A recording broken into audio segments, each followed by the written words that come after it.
Gloria a Dios por esta nueva oportunidad de estar delante de ustedes, delante del Señor primeramente, para hablar acerca de su palabra. Hermanos, cada uno de los aquí presentes en alguna forma ha escuchado hablar la palabra de Dios. Y cada uno de nosotros, en cada uno de nosotros, la palabra de Dios ha tenido un efecto. Espero que ese efecto haya sido bueno. Porque precisamente hoy vamos a hablar de los efectos del Evangelio. Los efectos del Evangelio. En Isaías 55:11, Dios le dice al profeta Isaías que la palabra que él manda no volverá a él vacía. Pero no siempre la palabra de Dios va a tener el efecto que nosotros quisiéramos. Va a tener el efecto siempre que Dios quiere. Siempre va a tener efecto, no volverá vacía. Pero no siempre será que queramos. Entonces, hoy vamos a ver ciertos efectos del Evangelio. Vamos a ver cómo en distintas personas la palabra de Dios tiene distintos efectos, distintas reacciones. Hemos venido estudiando Hechos, y la última vez estuvimos estudiando acerca de la pureza de los instrumentos de Dios, que son para predicar el Evangelio, que tienen que ser puros, y que de hecho ya hablamos de que los instrumentos de Dios muchas veces serán aceptados y otras muchas veces serán rechazados. También en el capítulo 4 ya habíamos visto que los apóstoles habían sufrido persecución, los habían encarcelado, y Pedro, al despedirse, Pedro termina con una pregunta. Y él le dice a los que lo encarcelaron: juzguen ustedes si es correcto obedecerlos a ustedes antes que a Dios. Él le dice: juzguen ustedes. Ahora en este texto vamos a ver otras cosas más. Pero es la segunda vez que van a encarcelar a los apóstoles. Vamos a ver entonces que en el rechazo hacia el Evangelio ahora se intensifica. Vamos a ver cómo los apóstoles responden. Vamos a ver que algunos se quedan como en 3 y 2, lo que yo llamo una indecisión tolerante. Ni para allá ni para acá. Se quedan en el medio sin reacción. Y vamos a ver algunos otros frutos salvadores del Evangelio. Repito, el Evangelio tiene diversidad de reacciones. Entonces comenzamos leyendo en Hechos 5:17, y dice que levantándose el sumo sacerdote y todos los que estaban con él, es decir, la secta, escúchese bien que dice la secta de los saduceos. ¿Por qué secta? Porque ellos creían que tenían toda la verdad y de hecho estaban tergiversando las escrituras. Era una secta. Una secta, mis hermanos, se distingue por eso. No se basa de verdad en la correcta interpretación de la palabra de Dios, sino que la tergiversa. Y además, consideran que solo ellos tienen la verdad. Eso es una secta. De secta estamos rodeados bastante nosotros. Luego, dice que el versículo 18, echaron mano a los apóstoles y los pusieron en la cárcel pública. Podemos suponer que los apóstoles estaban en el pórtico de Salomón, donde ellos solían predicar, un lugar del templo que era especialmente idóneo para predicar, y mucha gente se reunía ahí. Los apóstoles los encarcelan, y en el versículo 18 dice que los ponen en la cárcel pública. ¿Qué es la cárcel pública? Es la cárcel más sencilla que hay, donde ponen a cualquier preso común. Y es sorprendente que los que apresaron a los apóstoles, sabiendo de todos los milagros que han venido haciendo, se limiten a ponerlos en la cárcel más sencilla que hay. Ya por ahí uno comienza viendo que cómo no tomaban en serio lo que los apóstoles estaban diciendo. Gente que tenían tal poder que algunos incluso pensaban que la sombra de Pedro podía sanar, y ellos lo ponen en una sencilla cárcel común. Vamos a orar antes de seguir. Padre Dios, damos gracias por esta oportunidad, una vez más, de predicar, de conversar, de estudiar, de meditar en tu palabra. Señor, rogamos que lo que se diga hoy sea primeramente dirigido por ti y que llegue a cada corazón, Señor, y que tenga un efecto positivo, un efecto transformador, un efecto santificador, un efecto que te glorifique. No efectos de rechazo, sino efectos, Señor, que digan, oh, cuán grande es Dios, me consagraré a Él. Hazlo así en todos nosotros, porque todos nosotros necesitamos seguir creciendo, alimentados por ti. Señor, en tu mano nos ponemos. Amén. Entonces, hermanos, es interesante, ¿no? Que ellos, tantos milagros que están haciendo y los ponen en una cárcel sencilla. Y en este momento ellos no lo sabían, ciertamente, pero de hecho es relevante que para Dios una cárcel no significa nada. Luego en Hechos 12, aquí vamos a ver cómo el ángel del Señor libera a los apóstoles sin ninguna complicación. En Hechos 12, otra vez meten a Pedro preso y otra vez el ángel del Señor lo vuelve a sacar sin ninguna complicación. En Hechos 16 vuelven a meter a Pablo y a Silas presos y viene otra vez el Señor y abre todas las puertas. Pero el Señor no hay puerta que valga. Cuando el Señor dice se va a abrir, se abre. Él dice, yo abro puertas que nadie puede cerrar y yo cierro puertas que nadie puede abrir. Así que la cárcel que pongan, si el Señor lo quiere liberar, para el Señor no hay limitación. Hermano, y esto es lo primero que yo quiero resaltar. El primer efecto que yo quiero resaltar es que el Evangelio puede liberar a cualquiera de cualquier cárcel. No hay cárcel de la que Dios no lo pueda sacar a uno. El pecado, mis hermanos, el pecado es algo que busca encadenarnos, nos busca apresar, nos volvemos prisioneros, esclavos del pecado, por naturaleza desde que nacemos. Y tal vez hoy, tal vez nos están viendo por televisión, por otros medios, pero usted aquí mismo, tal vez usted hoy sienta que hay algo en su vida que aún no se ha liberado. O tal vez usted dice, hoy dice, no puedo venir al Señor porque estoy encadenado a este o aquel pecado. Miren, no hay pecado, no hay cárcel, no hay cadena que el Señor no pueda romper cuando nos encomendamos a Él. La palabra del Señor que ha llegado a nosotros y que tenemos hoy escrita es poderosa para romper cualquier cadena. Miren, la cadena más fuerte del infierno no tiene nada que ver, nada que hacer contra el Evangelio del Señor. No hay cadena, no hay cárcel, no hay prisión que pueda a uno sujetarlo y decir, tú te quedas conmigo porque tú eres mío. Y cuando el Señor dice, tú te vienes conmigo, el Señor rompe toda cadena. Pero eso que, si nos encomendamos al Señor, el Evangelio tiene un poder libertador.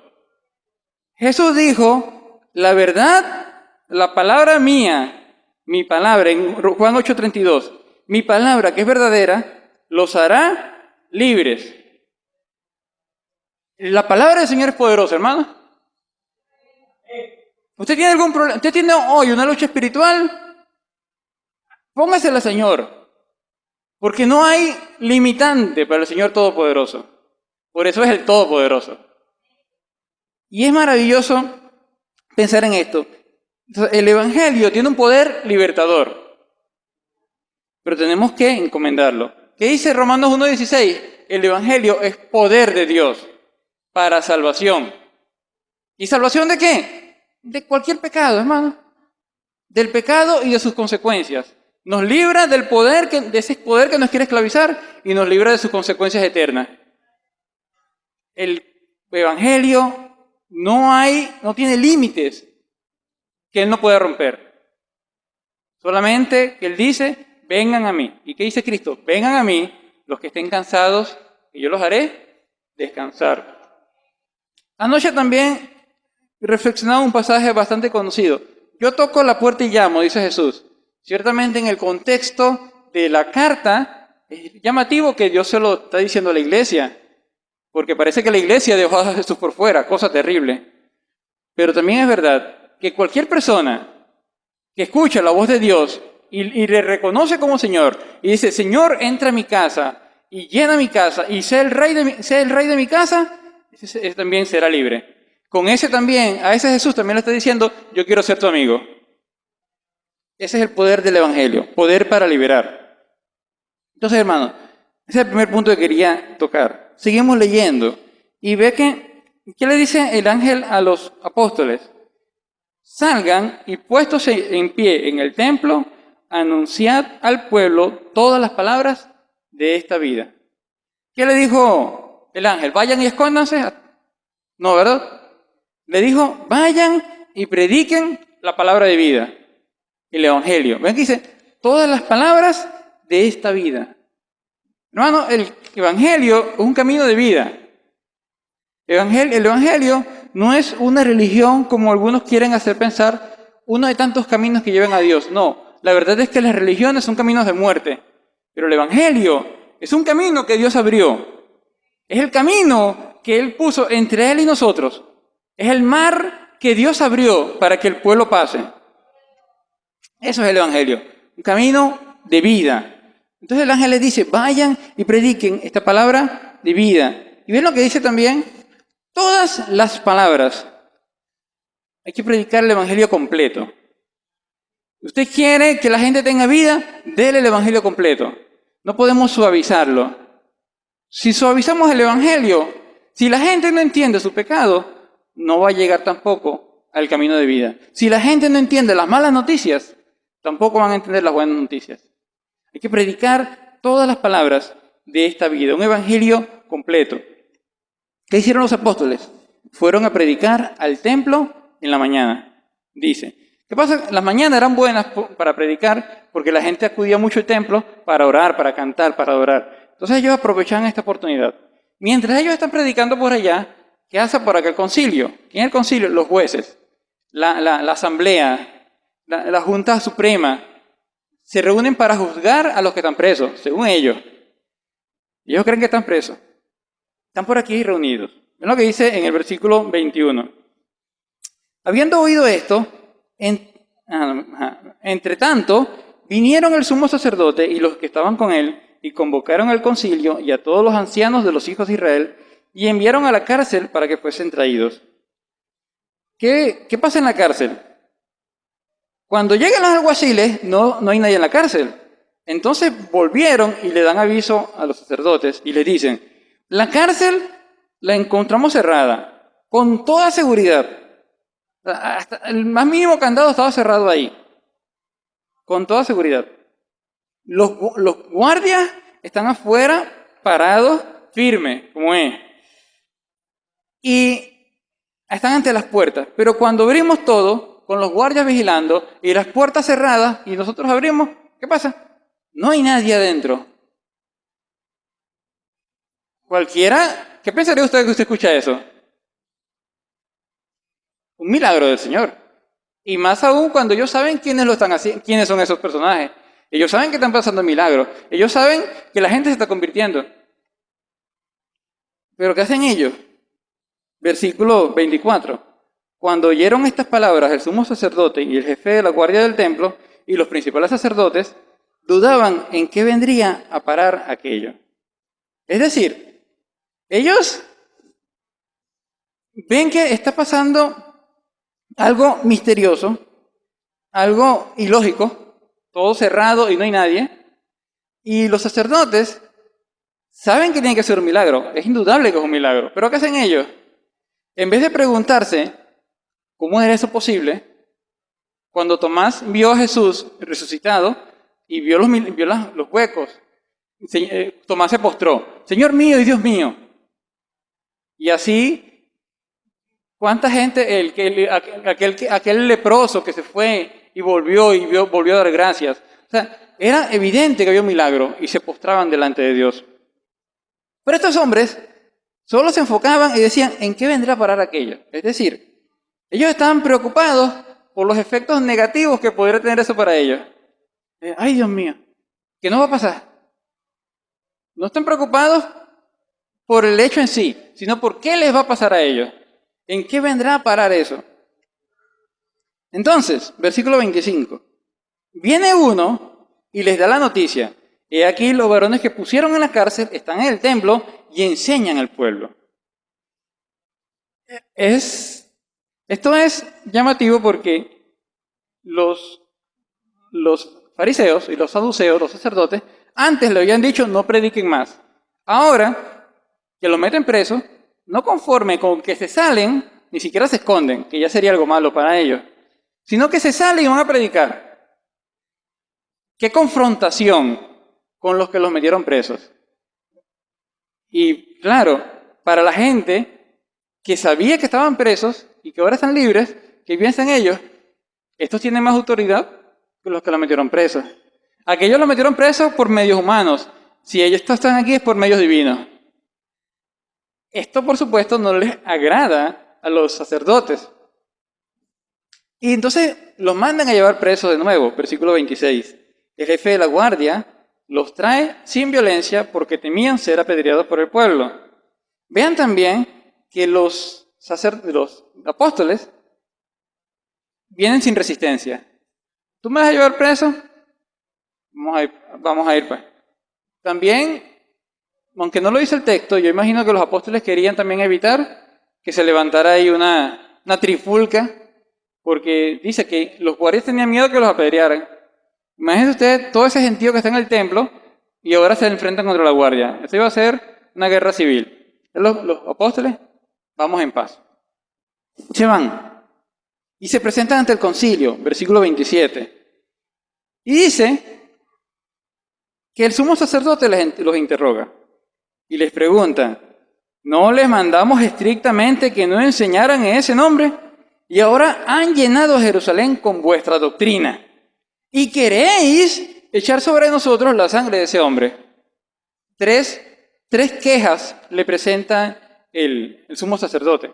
Probablemente Anás, probablemente Caifás, probablemente uno de la familia. Porque en esos tiempos, como yo les comenté antes, los sumos sacerdotes eran familia de Anás, porque Anás era un líder político ahí. Tanto así que salía Caifás de repente, entraba otro, pero Anás seguía liderando sobre ellos. Pero bueno, 3 quejas. ¿Cuáles son las quejas? Les dice, y respetan su autoridad. Les mandaron a no enseñar acerca de ese nombre. Por cierto que ese nombre, vean que ellos no mencionan a Jesús. Dice, enseñan ese nombre y luego dicen la sangre de ese hombre. No quieren mencionar el nombre de Jesús. Pero bueno,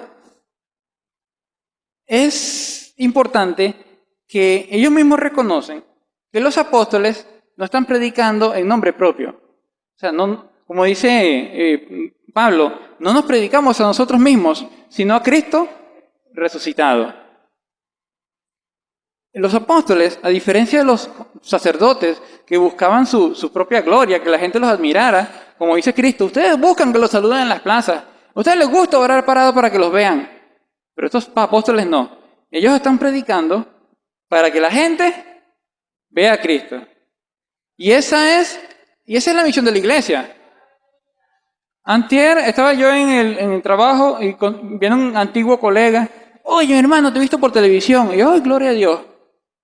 Pero acuérdate que lo importante no es el mensajero, es el mensaje. Y el mensaje es Jesucristo, las palabras de esta vida, el camino que lleva el Padre. Entonces, los apóstoles están predicando de ese nombre, de Jesús.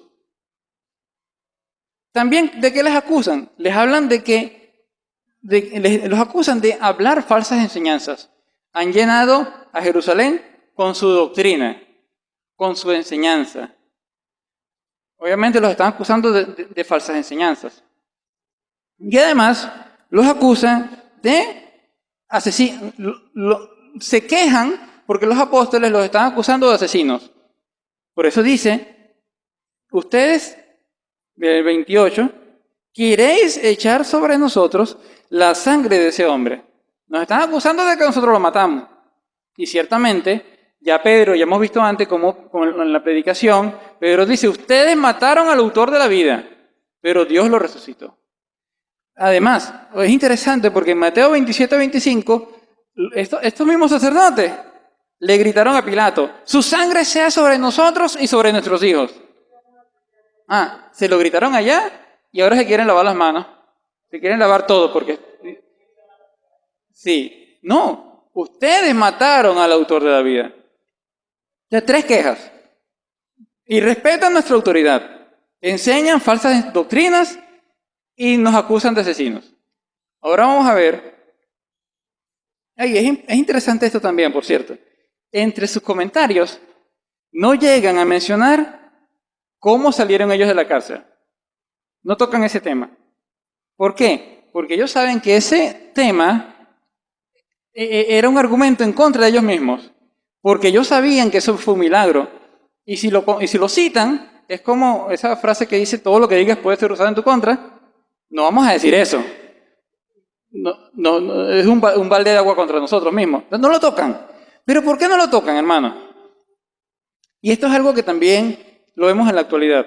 Gente que sabe cosas verdaderas de la Biblia, no las citan. Y gente que he visto incluso, mencionan, oye, que aquel es un borracho y era evangélico, dicen, y sigue evangélico. Digo, y se salió y sigue borracho. Pero no mencionan, de repente, los otros 100 que estaban a su alrededor, que eran delincuentes, que eran adúlteros, fornicarios, lo que usted quiera, un mentiroso, un ladrón, un corrupto, lo que usted quiera. Pero han sido convertidos y es evidente su conversión y ahora andan en santidad. Eso no lo mencionan.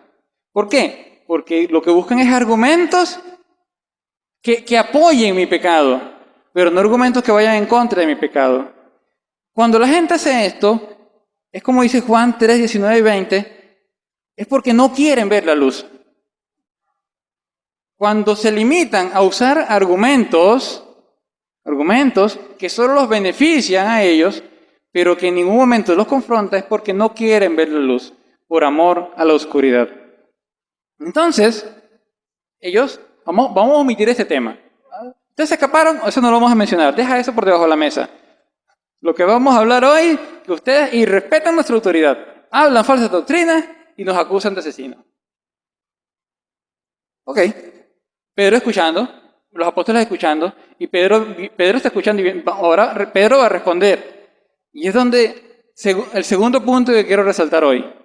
El Evangelio da confianza. El Evangelio da confianza. Cuando usted está seguro de lo que es el Evangelio, usted se siente confiado, tranquilo.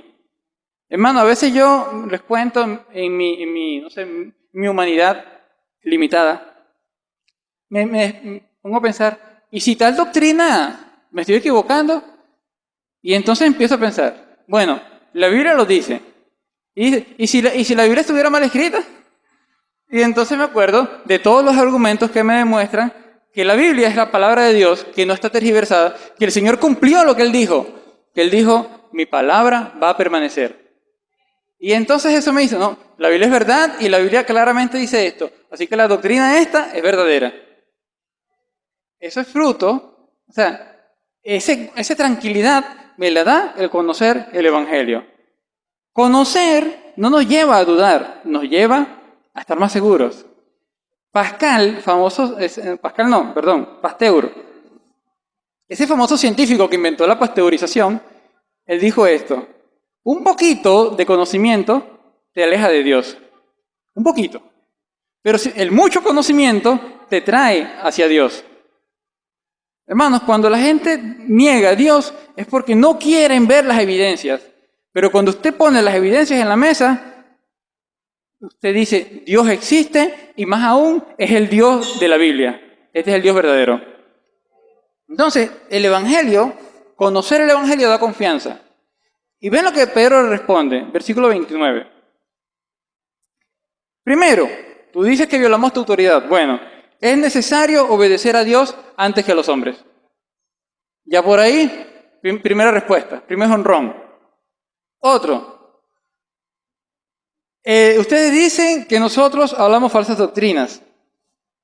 Bueno, vamos al anterior, el otro. Ustedes dicen que los acusamos de asesinos. Bueno, el versículo 30. el Padre, el Dios de nuestros padres, levantó a Jesús, a quien vosotros matasteis colgándole en un madero. Es decir, hermano, aquí Pedro no echó para atrás. Aquí Pedro dijo, sí, los acusamos de ser asesinos. Pero más allá, más aún que eso, mientras que Pedro ya lo había hecho antes, ahora aquí incrementa la fuerza con que los acusa.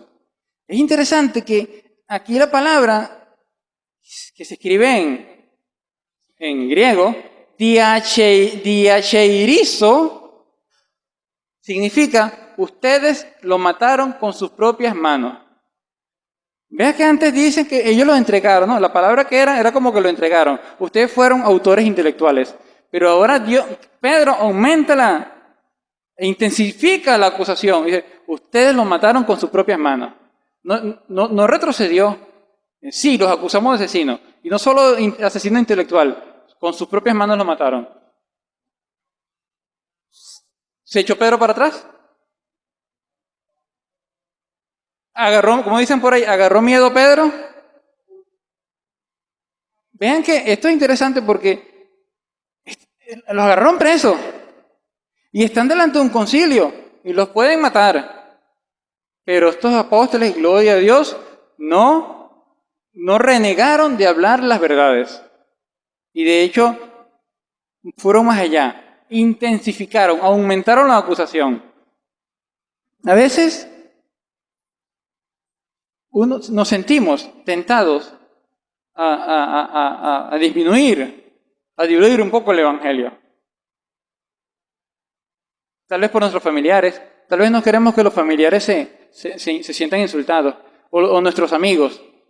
O tal vez queremos ser tan amigables con los inconversos que no queremos usar las palabras adecuadas. Pero Pedro no hizo esto, no diluyó, no le echó un poquito de agua para que fuera más suave el trago. Pedro lo puso más fuerte. Ustedes lo mataron con sus propias manos. Y punto C. Ustedes dicen que enseñamos falsas doctrinas. Bueno, nosotros predicamos un hecho real. Dios, dice en el 30, resucitó a Jesús de los muertos. Nosotros, dice aquí, versículo 32, nosotros somos testigos suyos de estas cosas y también el Espíritu Santo.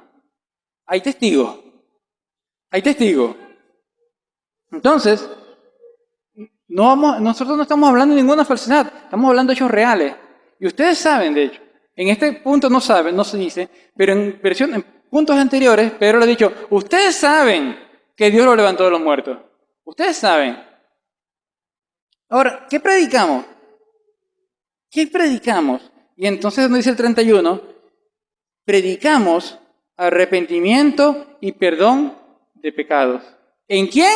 En Jesús, que Dios lo exaltó y lo puso por príncipe y salvador. Qué tremendo, ¿verdad?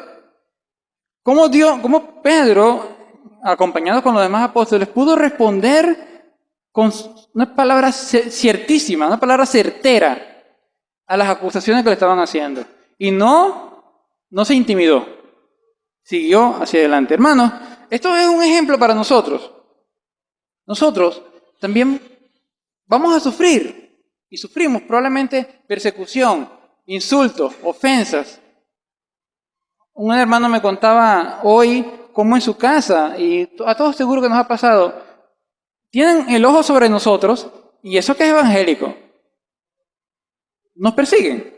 Y probablemente usted tenga una reunión y comience la gente a bromear, a echarle broma. O sea, todos juntos contra una persona. ¿Y qué debemos hacer nosotros? Tenemos opciones. Seguir hablando la verdad del Señor, todas las palabras de esta vida, como dijo el ángel, o podemos intentar bajar la intensidad de lo que es el Evangelio. Pero pregúntese usted, si la gente no entiende su maldad, si usted predica un evangelio que no confronta, que no choca contra la persona, ¿puede convertirse? Si la gente no entiende cuán negro es su pecado, no verá cuán blanca es la luz del Señor.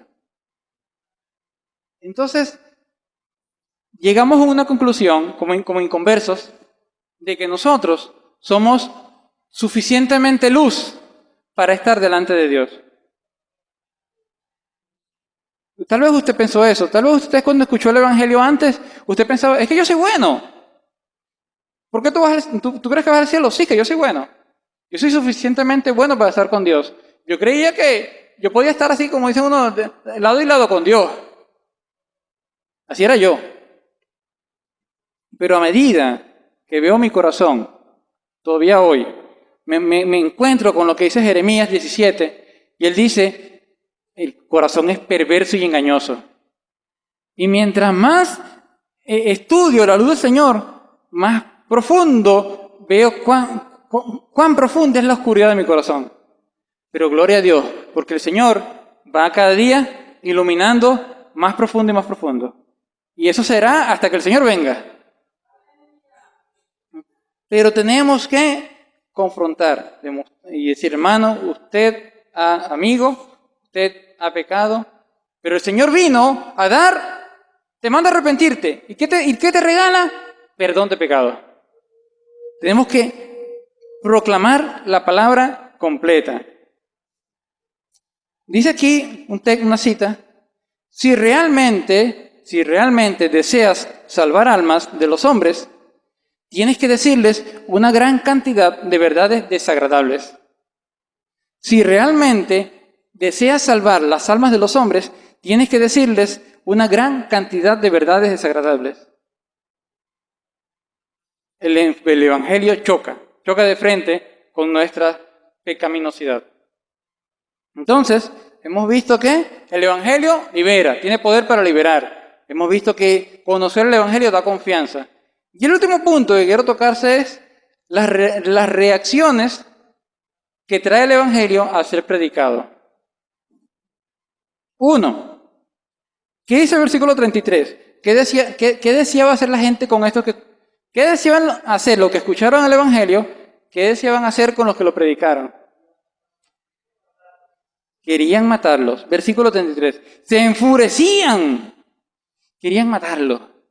Y según vi, es muy tremendo porque le enfurecían. Es una palabra que significa como que los picaba en dos. Se picaban en dos. Las palabras de Dios los cortaba en dos. Como dice Hebreos 4:12, que la palabra penetra, corta hasta lo más profundo. Eso fue el efecto que tuvo en ellos. Pero tristemente, ellos en vez de convertirse, solamente se enojaron. Y querían matarlo. Dice el Salmo 37, maquina el impío contra el justo y cruje contra él sus dientes. Los impíos desenvainan espada y entesan su arco para derribar al pobre y al menesteroso, para matar a los de recto proceder. Acecha el impío al justo y procura matarlo. Hoy, muchos se enojan terriblemente al predicar la palabra de Cristo. Hoy, en muchos lugares del mundo, tal vez no en Venezuela, tal vez no en muchos lugares de Venezuela, pero en Venezuela sí hay lugares donde la iglesia es perseguida y si predica, están en riesgo de muerte. Algunos de esos lugares son Bolívar, por allá por las minas famosas, otros lugares son por Apure, donde eso está inundado de malhechores. Y no quieren que se predique el Evangelio. Y si usted va a predicar, usted o entra encubierto o tiene que pagar para que lo dejen entrar. Y un pago diario e inmenso. No les voy a dar detalles ahorita. Pero hoy en Venezuela hay cristianos siendo amenazados de muerte por predicar el Evangelio. Y así en muchos lugares del mundo. ¿Por qué? Porque el Evangelio transforma. El Evangelio hace nuevas criaturas. El Evangelio libera. El Evangelio te saca de ese mundo diabólico y te trae y te hace una nueva criatura que lo que quiere es honrar a Dios. Pero aquel que está en contra de Dios no quiere que tú honres a Dios. Entonces, hay hostilidad. Una de las reacciones que vamos a conseguir es hostilidad. Gente que se molesta con nosotros. Y agresivamente. Otra reacción que vamos a ver aquí es la indecisión tolerante. No vamos a leer el texto completo, pero vemos que Gamaliel, ¿quién era Gamaliel? Este era un fariseo, él no era saduceo, él era fariseo, y era sumamente respetado. Era ese anciano que donde está, todos lo respetan, todos le prestan atención a sus palabras. Ese Gamaliel era uno de esos pocos que en aquellos tiempos, ¿saben que había el término rabí, raboni? Había otro término que era rabán. Rabán era ese maestro, supermaestro. Y Gamaliel era uno de esos rabán. Y entonces era tal nivel de conocimiento y de respeto que se tenía por este Gamaliel, que por cierto fue el maestro de Pablo, que se dice, escucha esta cita, una cita de aquellos tiempos: cuando Rabán Gamaliel murió, la gloria de la ley cesó, y la pureza y la abstinencia murieron. Es decir, Gamaliel era tan relevante que él fue como el último eslabón que se vio de la gloria de aquella ley de Israel. Hasta ahí llegó. Ya después la gente lo que vio fue decadencia y corrupción. Pero en Gamaliel veían que la ley se seguía viviendo. Un hombre sumamente importante. Gamaliel, como fariseo, él sí creía en los milagros de Dios y creía en la soberanía de Dios. Por eso les dice, en el 39, si esta obra es de Dios, no la podrán destruir, porque pueden ser hallados luchando contra Dios. Él sabe que Dios es soberano. Y si usted lucha contra la iglesia, si esta es verdad de Dios, usted se va a encontrar de frente con el soberano. Cosa que los saduceos no entendían, pero los fariseos sí. Pero Gamaliel, él cita dos casos de unos ciertos Teudas y Judas, que fueron unos, algunos le dicen revolucionarios, otros le dicen, se me fue, bueno, caudillo puede ser una palabra, pero uno le dicen guerrillero, así como Simón el Celote. El Celote, ese era uno de los apóstoles, era un guerrillero antes. Entonces, Judas y Teudas fueron de esos guerrilleros que formaron grupos y que luego fueron asesinados y los grupos desaparecieron. Entonces, ¿qué hace Gamaliel? Él dice, bueno, vamos a hacer algo. Esperar y ver. Vamos a esperar y ver. ¿Estuvo bien? Es una pregunta que uno podríamos hacer. ¿No estuvo bien lo que él dijo? Por un lado pareciera que sí. Sin embargo, no basta eso. Porque Gamaliel era un maestro de la ley. Nosotros como cristianos y toda persona no puede quedarse en solamente, bueno, puede ser. Tenemos recursos para investigar. Si usted hoy como cristiano le dicen cierta doctrina, vamos a ver si es verdad, vamos a la Biblia, si es verdad. Pero si alguien hoy no conoce a Cristo aún, no puede quedarse en decir, yo no sé si es verdad. Hay recursos para saber y usted va a llegar a la conclusión de que el Evangelio es verdadero. ¿Qué hizo Gamaliel? Él tenía las Escrituras. Incluso cuando vamos a Hechos 17, los de Berea escudriñan si lo que les dicen es verdad. Gamaliel no hizo nada de eso. Él tenía que indagar las Escrituras. Él tenía que buscarlas.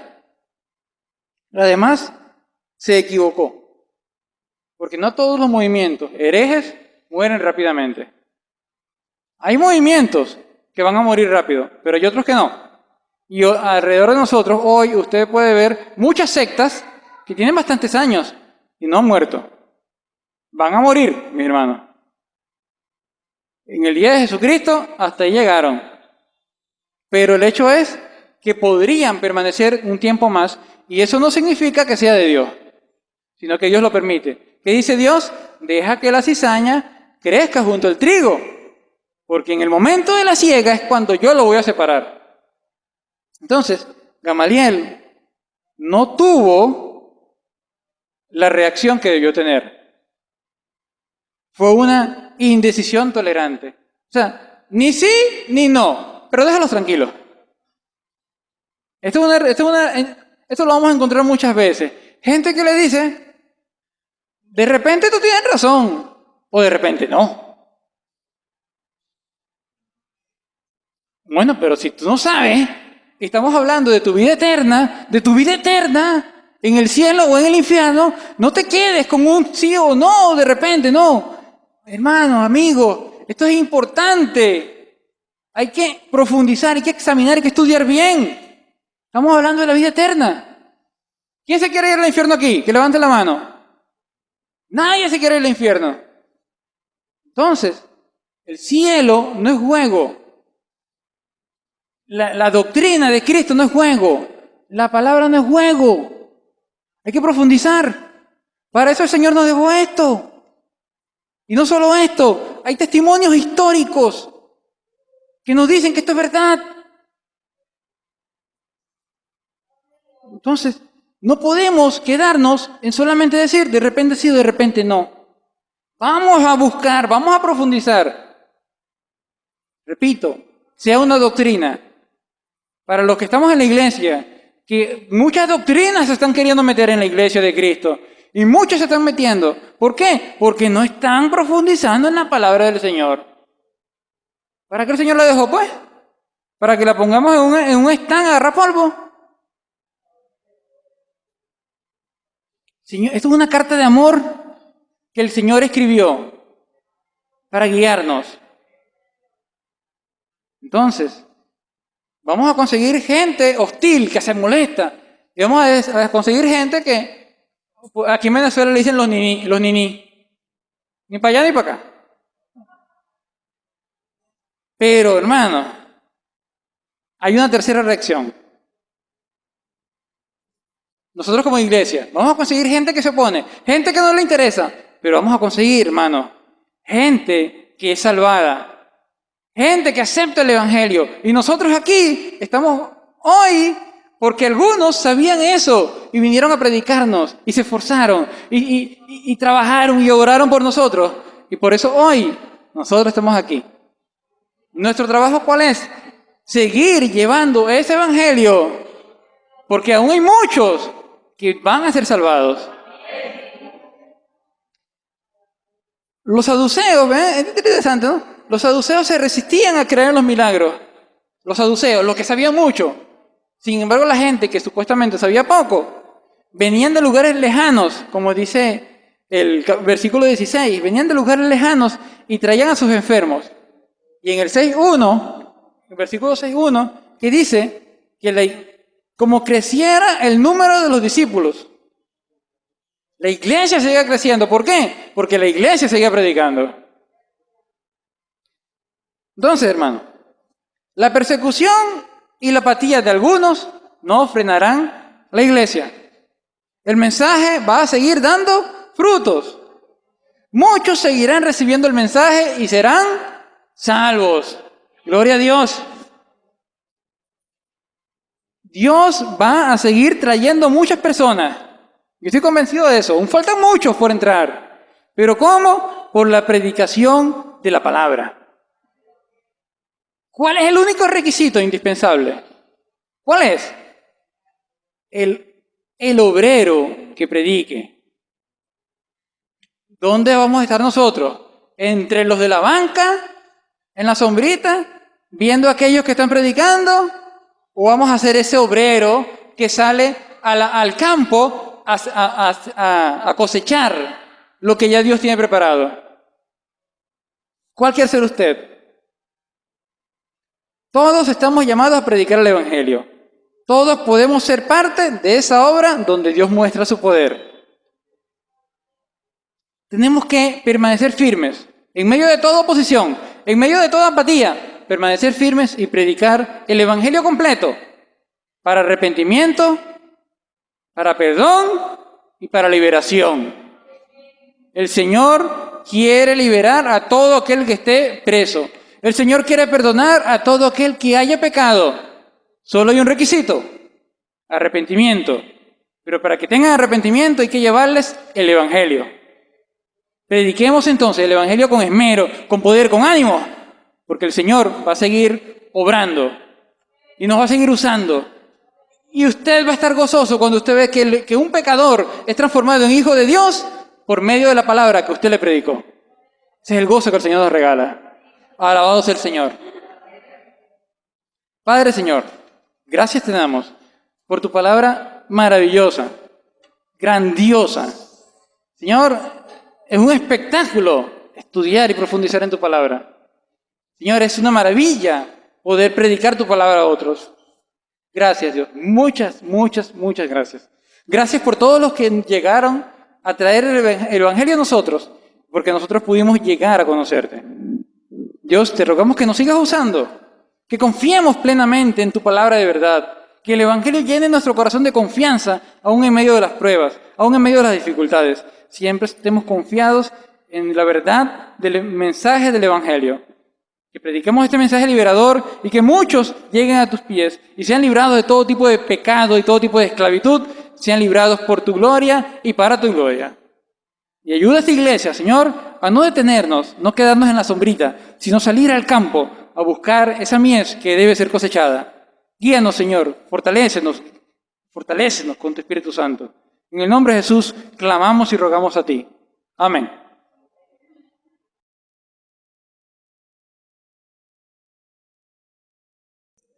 Amada audiencia, hoy damos gracias al Señor por la exposición de su palabra, los efectos del Evangelio, ese poder que transforma, que cambia y libera de la esclavitud del pecado. Con el propósito de transmitir ese mensaje está la Iglesia Bautista Central de Cumaná. Nuestros cultos son los días miércoles de 4 a 5 de la tarde y los domingos de 9 de la mañana a 12 del mediodía. Estamos ubicados en la Avenida Las Industrias, frente a la urbanización Fe y Alegría, cruce con Los Roques. Aquí serás bienvenido. Dios te bendiga.